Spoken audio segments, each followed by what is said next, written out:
Magandang araw po sa ating lahat. Magandang araw po lalong-lalo na sa ating Panginoon. Ako nga po pala si John Robby Medina at ngayong araw po, March 7, 2025, araw ng Biyernes, ay samahan po ninyo akong pag-aralan at unawain ang mga salita ng ating Panginoon. At ang paksa po natin ay magmumula sa Genesis chapter 1 verse 1 and chapter 2 verse 15. Sinasabi rito, the beginning. In the beginning, God created the heavens and the earth. The Lord God took the man and put him in the garden of Eden to work and take care of it. At ang pamagat po ng ating devotion ngayong araw ay bakit walang Kristiyanong neutral creation. At mapunta naman po tayo sa ating katuruan ngayong araw. Unang-una po dyan, God's good creation has been affected by sin. Kumbaga noong panahon ni Eva at Adan, kumbaga binigay sa kanila lahat ng Diyos, lahat ng kailangan nila, lahat ng kagandahan. Ngunit sinuway nilang ang kaisa-isang utos ng Diyos na huwag kainin ng bunga ng isang puno roon.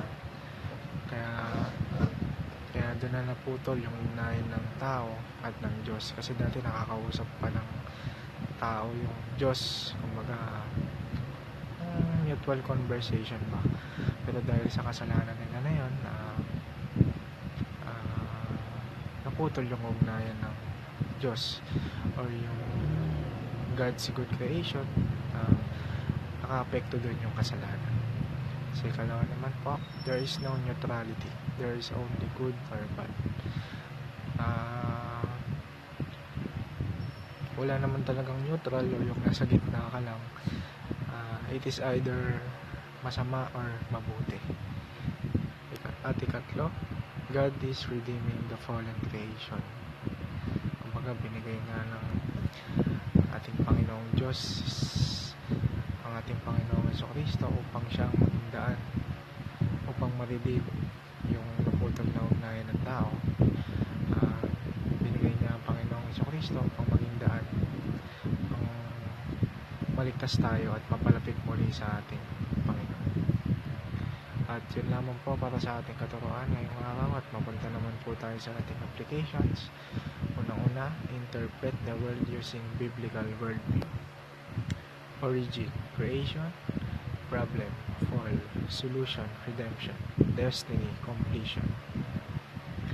At sa ikalawa naman po, reject the idea of neutrality.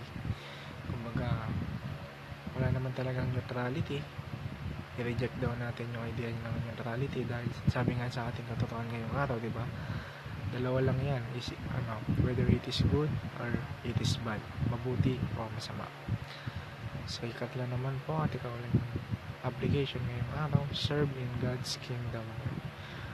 Tuloy natin papurihan at mag-serve tayo sa ating Panginoon. At yun lamang po para sa araw na to. Maraming salamat po sa inyong pakikinig. God bless us all.